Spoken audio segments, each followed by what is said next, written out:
Hello students. Now our topic from this chapter is structure of stomata. Student already मैं discuss कर चुका हूं कि what are stomata. Stomata are small epidermal pores which occurs in epidermis of leaves or stems, mostly leaves में. तो क्या लिखोगे? पहले स्टोमेटा की डेफिनेशन लिखो. What are stomata? Small epidermal pores in leaves में जो स्मॉल एपिडर्मल पोर्स होते हैं they are known as stomata singular stoma. No student, structure of stomata for monocot leaf में अलग टाइप का होता है और structure of stomata dicot leaf में अलग होता है. क्या इनमें डिफरेंसेस होते हैं? पहले मैंने डायग्राम आपके सामने बना दिए हैं. तो डायग्राम आपकी वेल लेबल्ड होनी चाहिए. बायोलॉजी पढ़ना है तो मींस आप बायोलॉजिस्ट तभी बन सकते हैं जब आपकी डायग्राम्स वेल लेबल्ड और नीट और क्लीन.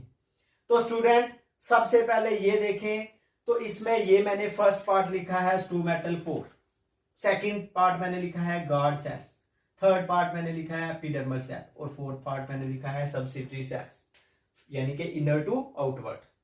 तो सबसे पहले सबसे अंदर क्या होता है? स्टोमेटल पोर होता है जिसकी ओपनिंग और क्लोजनिंग होती है. सबसे पहले आ गया stomatal pore which open and close. Stomata open का मतलब स्टोमेटल पोर ओपन और स्टोमेटा क्लोज का मतलब स्टोमेटल पोर. ये किसकी वजह से होता है? Guard cells. नो, जो गार्ड सेल्स मोनोकाट लीफ में होते हैं, in monocot leaf the guard cell in stomata are, ये कैसे दिख रहे हैं? ऐसे दिख रहे हैं, डंबल शेप. तो जो गार्ड सेल्स हैं वो डंबल शेप होते हैं. कैसे होते हैं? Dumbbell shape. नो स्टूडेंट्स, ये जो गार्ड सेल्स हैं ये सैक लाइक स्ट्रक्चर्स होते हैं. सैक वो होता है जिसका वॉल्यूम इंक्रीज भी हो सकता है, डिक्रीज भी, जस्ट लाइक बैलून. जब उसमें एयर भरोगे तो वो इंक्रीज हो जाएगा साइज में, जब एयर निकालोगे तो वो डिक्रीज हो जाए.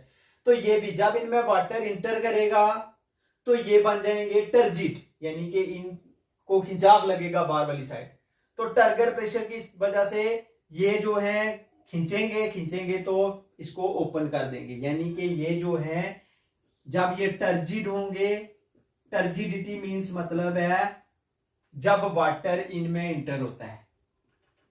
When water इंटर्स the guard cells तो उन पे टर्गर प्रेशर लगता है, वॉल पे प्रेशर लगता है, which is responsible for opening of stomata.